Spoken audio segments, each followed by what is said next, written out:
got watermelon-sized nuts. Scientifically, I think we call them nutsticles. Scientifically, you can ingest 2 gallons of semen before you die of an overdose. It's proven by science. 2 watermelon-sized. I'd had my stomach pumping at least 7 times. Just like Janet Jackson. And I have never once had my stomach pumped due to excessive consumption. And you will be able to learn from it because a smart man learns from his own mistakes. That's right. Taken like a fool. That's why I swing both ways. I wish I had a 3D pair of goggles. Hey, if you're out there in YouTube land, because you are, and you're watching this shit, Absolutely.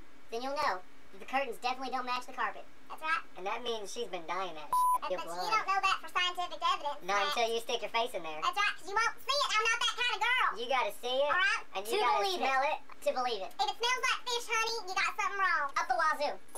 So what are you gonna do about that kind of thing? What you gonna do, huh? I don't know. Well, let me finish this up with I'm Eli. My name's Reggie. Eli and Kenny.